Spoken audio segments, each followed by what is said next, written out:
87% of realtors get into the business and get out of the business in 2 years. That doesn't exist in our world. We have massive visions around growing our businesses, and we are always looking to add talent to our world. We do everything in our power to ensure the people we surround ourselves with defy the odds, get into production, and build massive lives for themselves. If you are a realtor looking to get into the business, we have a blueprint for success. With locations all across Canada, reach out to us. Let's talk about partnership and opportunities. We are looking forward to it.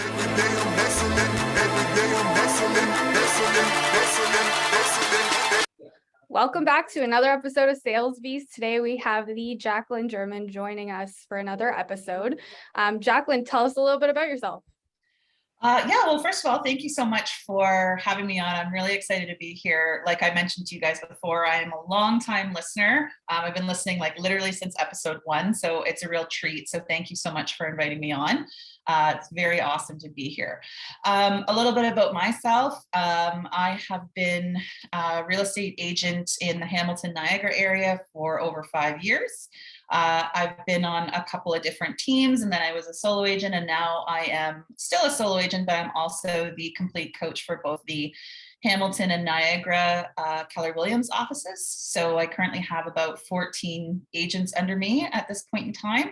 And I'm also giving my time to instruct and educate and kind of help people with business planning and typical millionaire real estate agent stuff to help people get up and running. That's awesome. Thank you so much for joining us. Yeah, my pleasure. I want to talk to you. I don't know if we've had anyone. So you're Mark Loeffler trained. And in my opinion, a lot of the best realtors in our city are Mark Loeffler trained. I wasn't around when that team was at its peak. Yeah. Can you talk to us about what that experience was like and how that kind of set the foundation for you in the business? For sure. So I jokingly refer to myself as like I was Keller Williams by fire, meaning I just jumped right in. So I had a meeting with Mark on Wednesday. I got my license at the Keller Williams golf tournament on the Thursday. I started at Mark's on the Monday, and I was in Bold on the Tuesday. So it was just a deep dive in. That experience, I like to jokingly refer to it as boot camp for realtors. To kind of go into my background, I worked in the hospitality industry for many, many years. I was a server, a prep cook, part-time manager at a really well-known restaurant. And so I have always dealt in my business with scripting, time management, working with people, helping to set their expectations, dealing with issues and creative problems. And then of course, just kind of ironing and smoothing things out. And so when I started with Mark, I was really excited because I really knew nothing about real estate. I am though incredibly nosy. And so my best friend, who is actually another real estate agent, Kaylee Powell, she said to me, "Oh, well, now you get to be as nosy as you want to because it's your job," right? And so I started at Mark's on the Monday, and it was, at that time, he was a MAPS coach. So he was instrumental in shaping how I really got my first year kind of off the ground.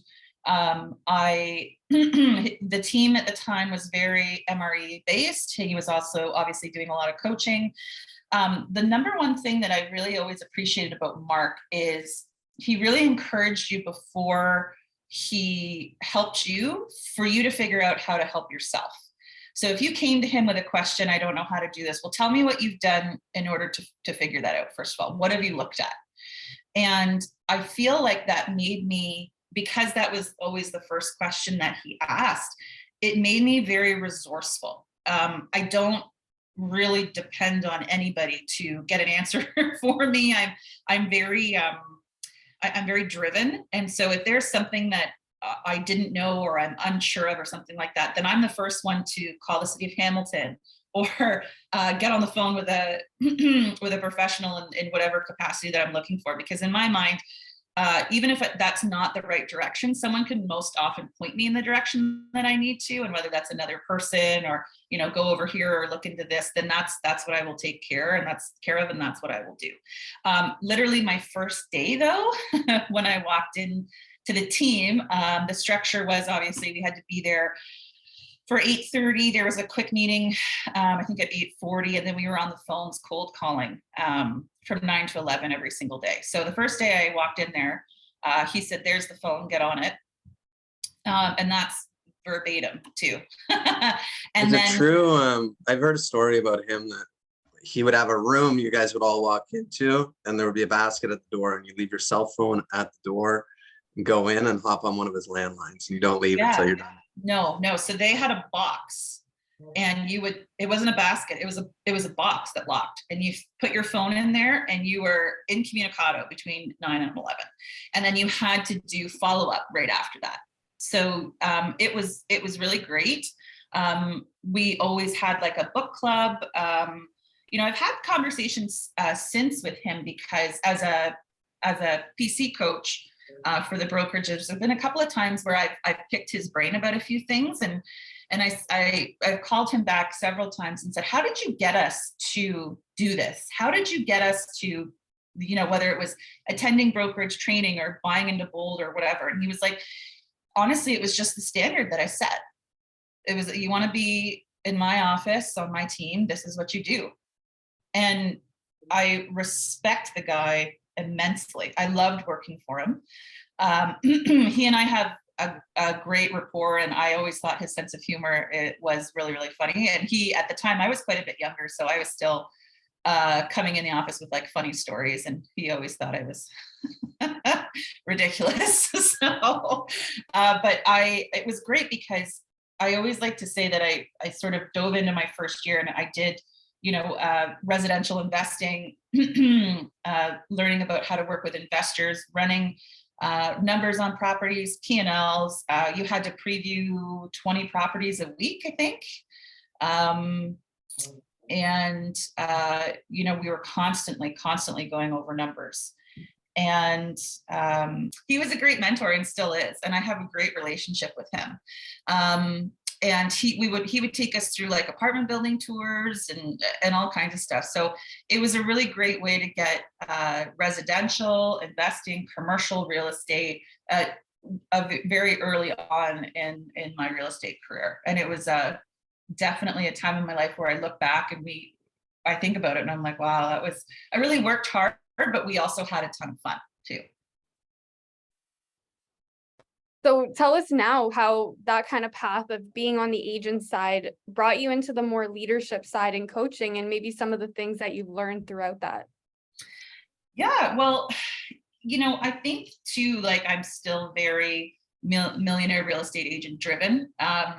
You know, I'm always talking to people about just what their goals are, what they can learn from it, how to take a business and build it based around not only what your strengths are, but also look at, you know, your numbers and your economic model, and this is your 411 and all those kinds of things. And I don't think I realized at the time how, when you utilize all these sources, just how beneficial it can be for your business. I think when you come into real estate, at least when I did, you know, you can get this sense of like, everything is important, but I don't know what to do first, you know, and he really helped me navigate that. So that's what I try and do these days. And that's kind of the number one thing that I hear from new agents coming in is like, one day I was an employee, now I'm a CEO, and I truthfully don't know how to navigate that. Like, what do I do? Where do I start?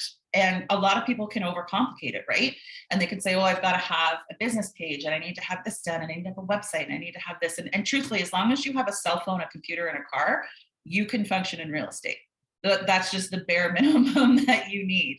And I remember my first year, I actually couldn't afford a laptop. I brought my desktop in from home and left it at Mark's office because I was, you know, a server before, so I didn't have a ton of extra money. And I actually did my first 4 months kind of working still at the restaurant, but then doing all the team commitments during the day. And I had said to myself, okay, as soon as I have a certain number in my bank account, like that's it for me, because I was 28, so I had energy, but I was starting to get tired. It's very exhausting to, you know, work from 8 to 3:30 or whatever, and then be at the restaurant at 4, and then work until like 12:30, and then, you know, you kind of go back and forth and do it, and after a while it gets really exhausting. Plus, if I was managing, sometimes I'd be at the restaurant till 2 in the morning, 3 in the morning, and it's really hard to come home and like go to sleep and then try and get up and you know, be purposeful and stuff like that, right? And so a lot of times people will say, and I was thinking about this morning, a lot of times people will be like, well, I just want to do real estate part-time until I get up and running, and then once I've gotten a few things, then I'll transition it into like full-time. And I thought, you know, if you applied that strategy to other businesses, like, oh, I'm gonna just get into engineering part-time until I'm up and running, and then I'll go into it full-time. And it's really something that I found, anyways. I did it the hard way. I got my 2 deals under my belt. I had basically $8,000, so it could help me cover, you know, a few months of expenses and things like that. So I always say it was a number to kind of help me through, but it was also a number to scare the shit out of me, meaning like once that money was gone, it was gone, right? I didn't have anybody else in my life that was going to be able to help me with that. At that point in time, you know, I did 2 deals, and I had that money, and then I just kept going. And so when I look back now, I'm very proud of what I did and how I did it. And I think that, you know, the best way you can jump into your business is just by doing that, by jumping into it and committing to it. Because you're certainly going to go through the motions a lot quicker, and get up and running that much faster if you're 100% is focused on it. And that's why I really encourage people to be in a position where they can do that, because having split focus literally is that your focus is split. At most, it's going to be 50-50, right? And that's at most. And I find too, if you're talking to agents that have, you know, that are working from home, say in the IT factor or something like that, things come up, and then all of a sudden that 50% is 40% one week and 30% another week. And of course, that's where the issues come when you're building a business, is the inconsistency, right? Anything worth doing is worth doing consistently, because there's this great saying, consistency compounds, right? And so everybody thinks that, you know, when we talk about the success that you had in your first year, I'm sure people were like, how did you do it? How did you do it? And you're like, it's not that hard. I lead generated, I prospect, I followed up, I made appointments, worked on my scripting, and I negotiated contracts, right? I did my 5 jobs. And everybody's always looking for that go around. And it's really, it's nothing crazy, with the exception that, you know, what's crazy is the success that can come from dedicating yourself. And that's in anything in life. It doesn't matter if you were to pick up an instrument and start learning it, or if you were to build a business and take it to multiple $100,000s of dollars a year, right? Yeah, I was on this really great session yesterday with 3 new agents. One of them's on track to do 50 deals this year. The other one just got in the business. He's on track to do 500,000 in gross commission. And the one thing I heard from all of them is trust in your coach, because your coach knows more than you do. And that one of the first things I heard from my coach when I started coaching with her in year 1 was, if you commit to doing, her number was 30 hours of lead generation. So not work 30 hours a week. 30 hours of lead generation. Yeah. 30 hours of lead generation per week. That means on the phone, door knocking, open houses, whatever it is you may want to do. I guarantee you might be successful.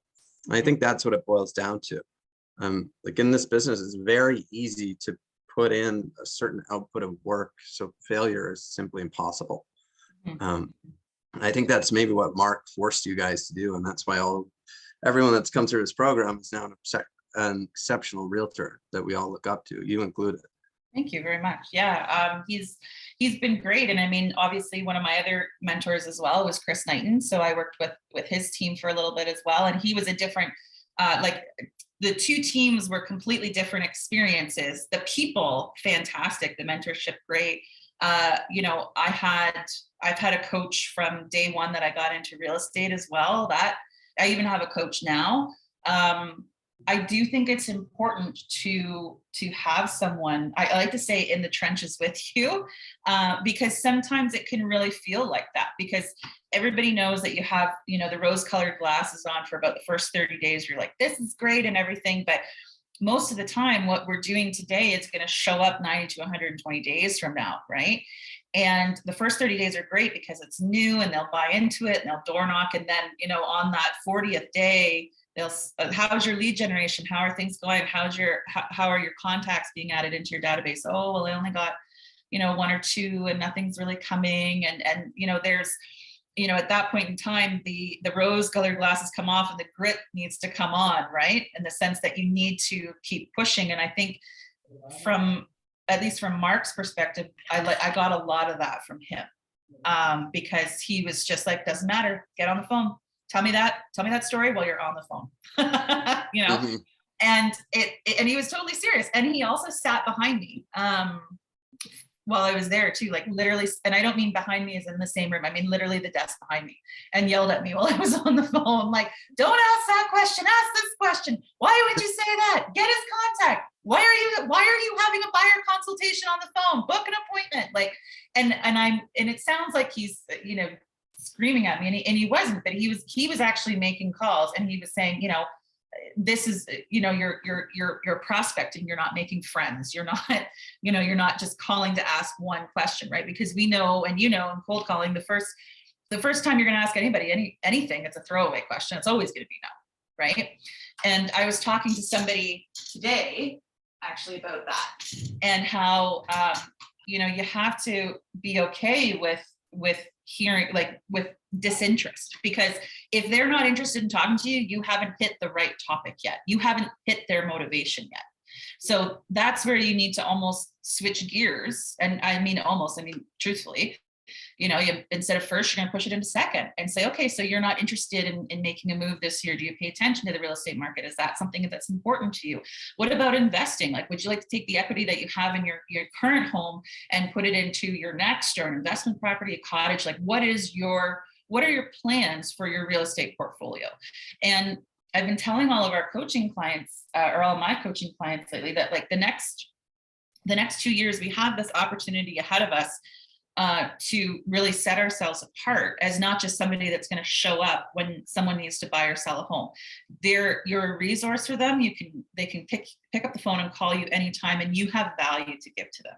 And maybe that's not going to look exactly like what it used to look like last year, the year before, but also too, you know, if we could erase the last 2 years, this is what the market kind of was always like. You know, houses were on the market. You had to work. You had to communicate with other realtors. You know, I was talking to another realtor yesterday, and she was like, real estate is a team sport, you know, meaning that you are always, always, always going to be in a deal with another agent. And you need to work hard for your clients, but you also need to work hard to get the deal done too, right? And, you know, just putting a sign up on a lawn, like we've always said, like, you know, putting a sign up on a lawn doesn't sell a house. It did for a little while. And I think any agent, or I shouldn't say any agent, but a lot of agents that have been very successful in the past few years just by default might be having a bit of a harder time this year, because they didn't have those systems and responsibilities to themselves in place to actually start building their database, right? And so, you know, when I'm talking to them now, they're saying, you know, my house has been on the market for 45 days. I've got no showings. My seller's mad. I don't know how to handle this, because they haven't been having these conversations, right? And so we have the great opportunity of, you know, setting ourselves apart, building a super strong database, because people know that they can rely on you. And that's the business you want anyways, because people will always come back to you. It's not what you do for people. It's the way you make them feel, right? Yeah, I think we're in a market right now too. You touched on some really great pieces around that, where really the skillful agents are the ones that are going to shine in this kind of market and take more market share. Whereas the not so skillful agents, the ones that aren't building systems, the ones that aren't continuously developing themselves, are the ones that are going to fall behind. And it's really focusing on those things that's going to matter. I really like what you said about Mark giving you that instant feedback. So what kind of advice would you give an agent that's looking for that kind of accountability, that kind of awareness, or just how they can start building those right habits from day one? My number one thing would be to get in the office. Get in the office. Don't because there's a sense, when you become a CEO where if you're not very purposeful of your day, if you're not building a calendar, if you're not setting those expectations of yourself, then you can just say, oh, I'm going to do this tomorrow. I'm going to do this. And so sometimes when I'm talking to my coaching clients, I say to them, if you were your own employee, would you be happy with the amount of work you've done this week? I love that question. And most of the time, the answer is no. Mm-hmm. But the reality is we are our own employees, right? We don't do the work. We don't get paid. We don't get clients. We don't get deals. We don't make money, right? And we know that in a shifting market, up to 70% of realtors can leave the business. That's a super high number, right? And so when you're looking at the averages of statistics, every person, I believe the statistic is every person knows about 3 to 4 people that are going to be transacting in real estate in the next 12 months. However, the average person right now knows, I think it's 12 or 13 real estate agents, right? So, we have this oversaturation in our industry that may start to dwindle over the next year. I don't know. I suppose we'll all find that out together. But, if your main priority is finding new business, which it should be, especially if you're a new agent, but even now, still today, our number one job is to find business. That's it. And if you're not doing that, if you're not getting in the groove or the motion or the schedule that you need to get to, then you really need some high level accountability. Not to mention the fact that you're going to have a couple of things naturally happen as a result of actually being in the office. First of all, your day will have a natural start and end, meaning that you're going to be focused in on your job. You're going to do your activities for the day, and then when you're done, you go home, right? So if your goal for that day is to book an appointment or get 5 database additions or whatever you're using to measure your success, then once you do those things, then your day is done, right? Every single day my calendar goes off. I have the 3 jobs. What are the 3 things that I can do today that when they're complete, I'll feel like I have done a good job today, right? Because at the end of the day, I have to put my head back, just like you guys do, on my pillow, and I have to be okay with the way that I've gone about my day, right? And that looks like a couple of different things right now. But when we're talking about new agents, because there can be this sense of direction, my thing would be get in the office, learn by osmosis, attend all the training that you can, and you need to have a business plan in place. You need to figure out how it is that you're going to prospect, how it is that you're going to meet people, and maybe you have certain strengths. Like for me, because I worked in the service industry for such a long time, I prefer to meet people in person. So I love to do open houses. I love to door knock. I think it's super fun. And when I go out with the coaching clients and we go door knocking, they're like, you're having such a great time. And I'm like, I know, why wouldn't you have so much fun door knocking? There's a group of us, we're running around the neighborhood.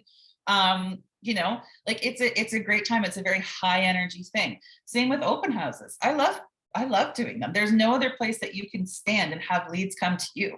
They're like, and that's just the way I feel. I know some people completely hate them. It's not their thing. And I totally get that. However, for me, it just reminds me of people coming into the restaurant and sitting at my table. Now people are coming in and they're coming to my listing, right? So that's sort of where I shine and I talk to people. And I did an open house this past weekend. I had a great time. It's only 2 hours on a Sunday or Saturday. And then you have, maybe 45 minutes or an hour of follow-up afterwards, put them in your database and that's done, And if that's I always find that amazing. Now that you mentioned how many new realtors try and figure this out on their own, especially in COVID, where it's become normalized, we all work from home. The number of people I see, even the times they join our team and they don't come to the office from day one. Like if you look at that quote, you are the average of your 5 people. You're hanging out with someone yourself that is probably a horrible realtor, because we're all horrible realtors when we get started. How can you ever course correct yourself and become confident at what you're doing if you're not surrounding yourself with people that are already producing at a high level? So I love, no one's ever brought that tip up on this podcast, but I would argue for a new realtor, that's probably the number one thing you could do to bulletproof your success, is just show up to the office and be around people that are already successful. Yeah. I think I was just going to add to that, like people tend to give themselves almost like too much credit around the fact that they can just do, like, be creative and do their thing and it's going to work for them, rather than following something that's already been built successfully.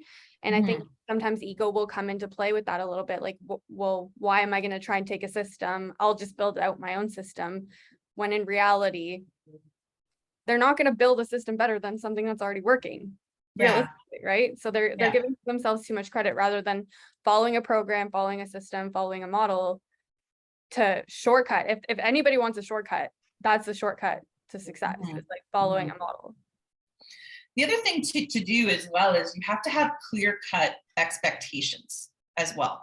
So, you know, that's because when you do that, then you have a really great opportunity to see where the gaps and the gains are. So for instance, if you're measuring your success, not just, oh, I went out and door knocked 3 hours or something like that. And then you say, okay, how many real estate conversations did you have? And they're like, well, how many database additions did you get? Oh, I didn't get any. Okay, so then how are you measuring that door knocking session? Is it that you just handed out a bunch of flyers? Because congratulations, you're a postman. Like, you know, it's not really the best return on your time, right? Yeah. Because real estate agents have this fabulous way that they can be constantly busy. And it's true, when in real estate, you will never run out of work to do, ever. But there's a difference between, then we see this all the time, like someone, oh, I'm so busy. And it's like, my friend, Jenna Frederick, she's also a real estate agent as well. And she has this saying, I don't know where it came from, but it's, are you busy, or did you not make that a priority?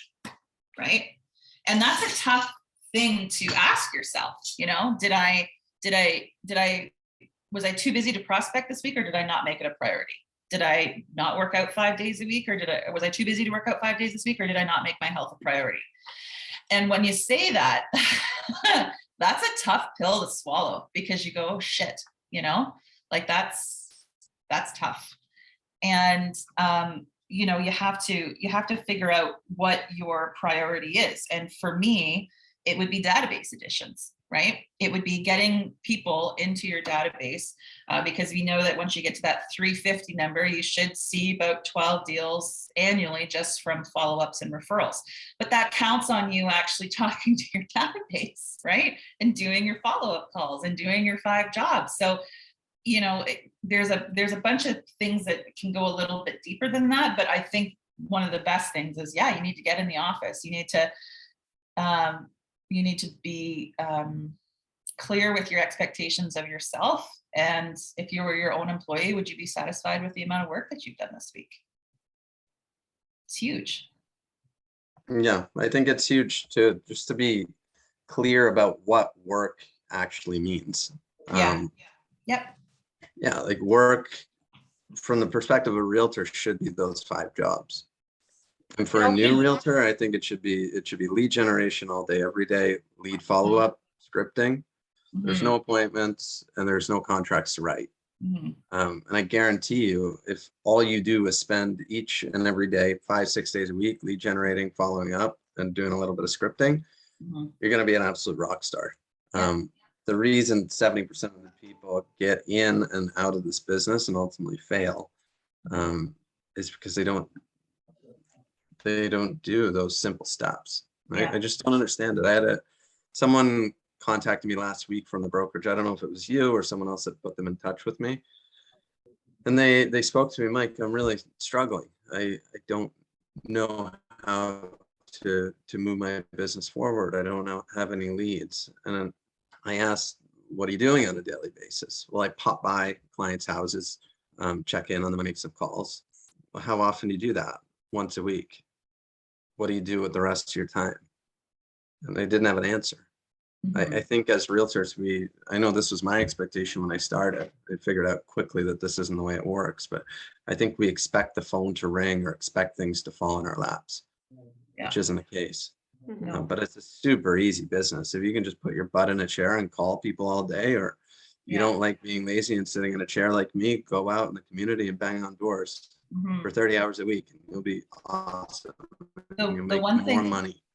The one thing that I will say too is that people don't know how many resources there are out there. Like, for instance, if you decide, I'm going to door knock, and you go out and your first door knocking session is terrible, and you're like, oh, well, I just can't door knock, so it's not for me. That's not enough, right? You either go out with intention, like it's like the first time you go to CrossFit. You probably throw up afterwards. I don't know. I've never been to CrossFit, but it gets easier as time goes on, but it only gets easier because you work on it. Right. So I've been having conversations with people and they're saying, well, I don't know the scripts. I don't know what to say. I'm like, Google, YouTube, podcasts, books. Yeah.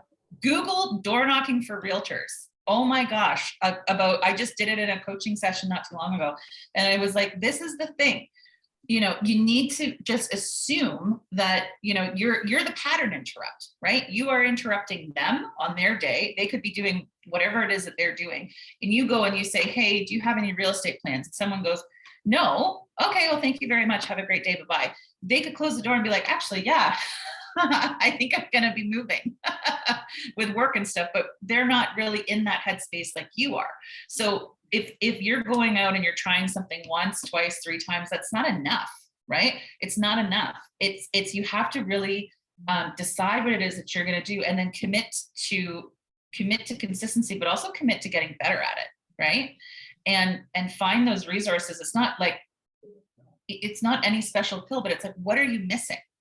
Figure that out. So if you're going out and you're having all these real estate conversations, but you're not getting database additions, okay, well, to me, that's scripting. What are you standing there talking to them about? Get better at that. That's the gap. If you're getting these database additions, but you're not getting appointments, what is that issue? Okay, well, are you actually doing your follow-ups? Are you actually providing them value? Are you giving them what they asked for? Are you being there at the moment that you said you would be there? How are you differentiating yourself and your business compared to somebody else's? Because no one owes you their business, right? No one owes you that. And so you have to, that's kind of where the phone thing happens. Everybody knows this one realtor that got into business and then somehow in his first year did 40 deals by just answering the phone. And that's the exception and it's not the rule, right? I know somebody that piano playing came very, very easily to them and they really didn't need to study too much and they became a fantastic piano player. For me, I struggle to play the piano. I wish I could play it better than I could, but in order to do that, I need to practice. I need to get better at it. That's just not a natural gift that I have, right? And everybody does have natural aptitudes and most people are very, very smart, but when it comes to putting the work in and being dedicated to something, you really have to remind yourself that, hey, like that Mel Robbins thing, no one's coming. Yeah. No one's coming to do this for you. No one's coming to help you out unless you ask for it. No one's going to knock on your door at 8 a.m. and say, hey, listen, you got to be at the office in an hour. You have to do that, right? And by committing to yourself and committing to success, like my coach one time said to me, are you afraid of failure? Are you afraid of success? Mm-hmm. Right? And that was super powerful too, because I think at the time I was bitching about maybe how I didn't have enough business or something like that.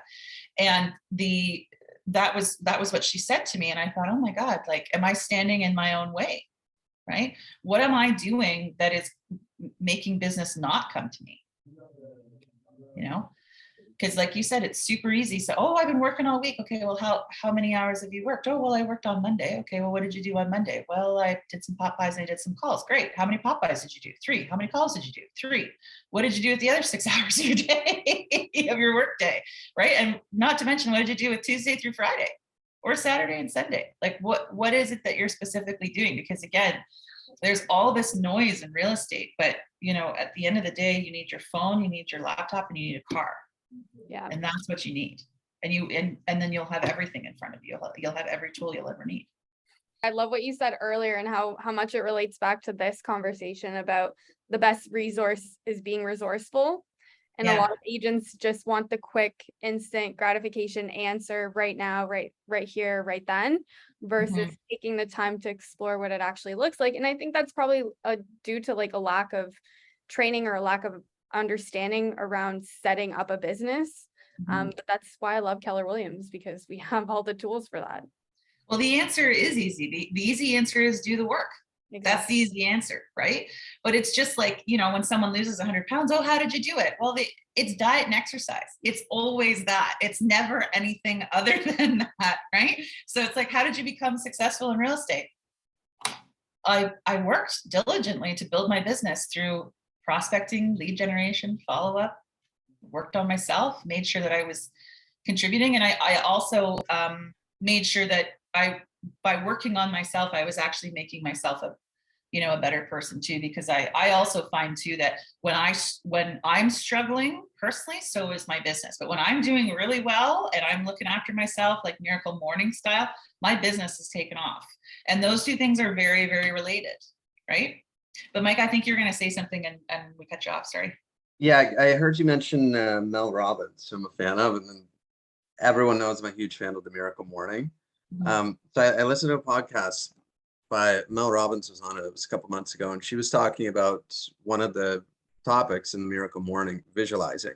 And all of us at KW, I'm sure I could ask both of you, and the answer would be yes. You probably have vision boards. And she doesn't have a problem with vision boards, but she's saying people not often enough they don't look at what's required to take me from where I am today to where I want to be on my vision board. People don't actually visualize. They don't visualize how many times they're going to get kicked in the teeth to get from here to there. It's something a lot of pro athletes will do. They'll visualize certain things that they'll have to go through in order to win the championship. Maybe they have to train really hard in the summers. Maybe they get injured. Maybe they have to recover from those injuries. And it's something I've done naturally. Like if you can go into this business expecting things to go wrong, expecting it to be very hard, visualizing yourself sitting down and lead generating every single day, it's almost like you've already done it before you put in the work, and it just makes it so much easier. You know, I had this this coach one time tell me that one of the best things that I could actually do, I hate this light. One of the best things I could actually do was try and get 10 no's in a day.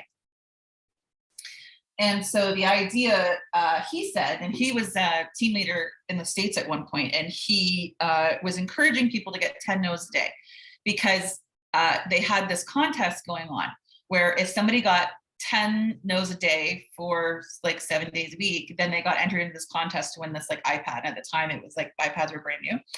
And he's like, I had people coming back from door knocking sessions that were being like, oh, I only got 2 no's and I got 7 yeses. Like, and it had the most opposite effect because you then have this flip of the switch where you're like, yeah, I'm going to go for no.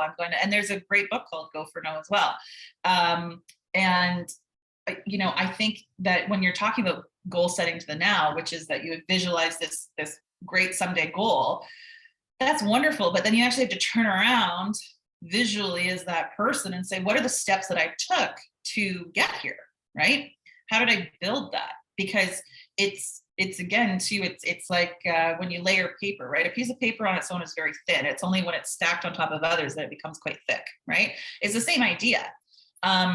And so I think a lot of people look at, you know, some of the success that some of the big people have in the industry, and they don't see, like, you know, I know like when Mark got his start, he sat in a coffee shop for like 8 hours a day and called people, and he would preview properties, and he would also book like group previews, and he would go through the same properties, and he had P&Ls for investors and stuff like that. And he would eventually sell all the properties that he was touring because he just kept taking people through them, right? And that's something, that idea of being consistent, being well educated, knowing your market, knowing what's out there, you know, putting yourself in a position where you are dedicated to your consistency is huge. And that's the thing that's going to, really push you forward into producing, into momentum, into keeping momentum, and then building your business, which is all what we're here to do,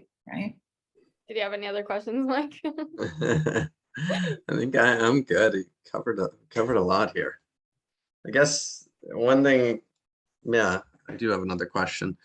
The environment has changed a ton. Today is very different than the world we were living in over the course of the last couple of years.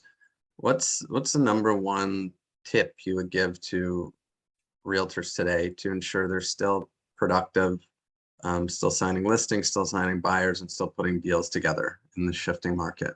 Yeah, well, there's a couple things. I almost wish you could tell people to forget the past 2 years if they could. Yeah, just forget about it. Just forget about it, because again, it was the exception and not the rule. So if we're looking at that, there's lots of case points where, something somewhere somebody did was super successful, and then when it was tried to duplicate it, when it was tried to be duplicated, it wasn't for whatever reason, right? And so we had this huge hype in the market, and of course that was due to a bunch of other factors, quantitative easing and the low interest rates driving the appreciation through the roof, and us going from a reasonable percentage of appreciation and in a year to 40% over 2 years, which is massive, right? And so when you look at that and you say, okay, there was at one point in time, you were always the next setting sale price in the neighborhood. You were blowing stuff out of the water. They were having 17 offers come in, and we as real estate agents were sort of handling that.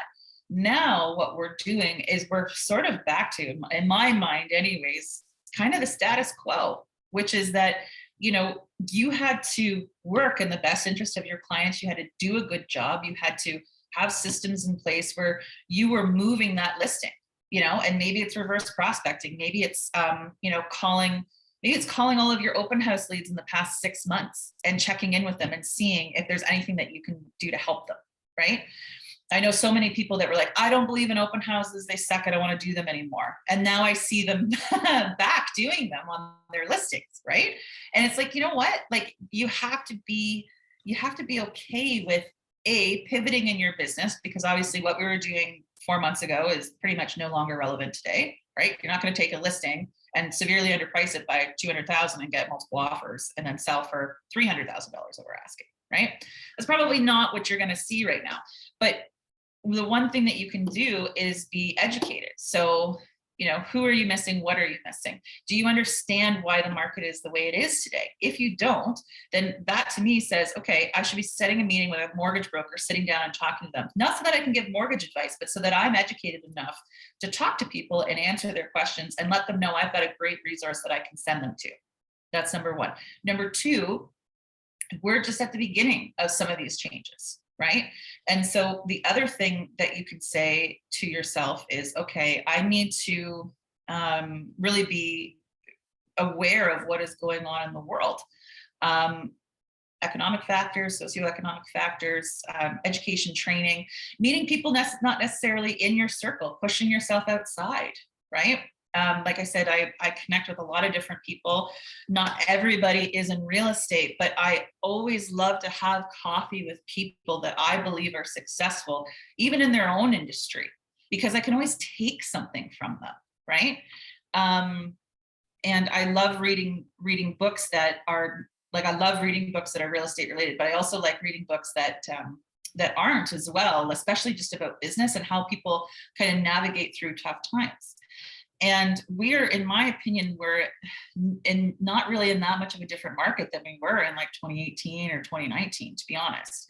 What we're dealing with, though, is we're dealing with, the fact that the last couple of years was the exception and not the rule. And, us as a whole have to adjust our expectations as to, what is going on. And that sort of through just time, we're going to sort of learn together, right? Because we're not in control of what happens to us, but we are certainly in control of how we react to it. right? So, my general advice for any real estate agent or any business owner in general is make sure that you have a full understanding of what the underlying factors are in your market, whatever it is that you're dealing with. And then whatever it is that you're missing, whether it's information, whether it's consistency and structure, whether it's the people that you're surrounding yourself with, the person that you want to be, goal setting, like figure out what it is that you're missing and then make it your number one priority. Again, make it a priority. You're not too busy, right, to complete that and get it done so that you can have everything that you need in front of you to be successful in whatever field that you choose. And that's what sets you apart. What you just gave us is a really good summary of the book called Shift. Like literally they talk about how if the market's changing and you're not, you're going to fall behind. You can't really be shiftless in this kind of industry because there's always ebbs and flows. Like think about even prior to the past 2 years, like the second COVID happened, we all had to pivot, right? And now we're pivoting again. And those that don't pivot are the ones that are going to lose out on major opportunity during this time. Yeah. But that's the way that it is, right? I mean, when I came into this business, I'm a completely different person than I am today. And I'm sure I'll be a completely different person 5 years from now too, right? I mean, I'll be the same in a lot of factors, but I'll also have other things that are good that I've learned how to deal with and things like that, right? And so I think if you take your ego out of it, right, and you understand that it's really great actually to be, the dumbest person in the room sometimes, because that's where you learn the most. And it's a humbling experience too. But at the same time, that's where new strengths come out and new capabilities. And that's where, when you look back on it, you're like, I'm really proud of myself because I did that.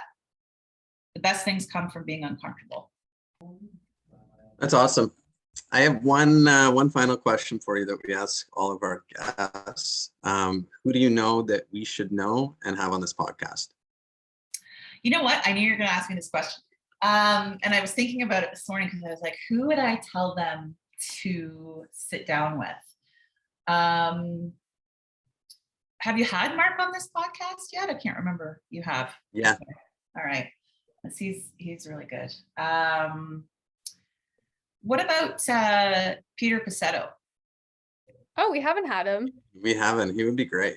He would be awesome. He was my first coach. Yeah. So he's an amazing person. He also wrote a book called Active Choices. Yeah. It's a smaller book available on Amazon, I think, for like $5. Fantastic book, by the way. He was a great influence on me earlier on, and certainly I think he would just love to be featured on this. I think he would be a great person to have come into. So yeah, I really respect him. He's really doing incredible things. He has a coaching business as well. And his style is, it also has to do with the people that you surround yourself, the people that you surround yourself with as well. And anytime he and I ever speak, and we keep in touch, actually, we talk quite frequently. He's just always somebody that I really admire and respect, and I think he'd be great. So awesome. Appreciate it. Thank you so much for coming on. It was great learning from you and just hearing all about your story. And I'm sure our listeners will be looking forward to it as well. Thank you so much for having me on. This was a great opportunity for me, and I cannot wait to see the next episode. Every day I'm hustling, every day I'm hustling, every day I'm hustling, every day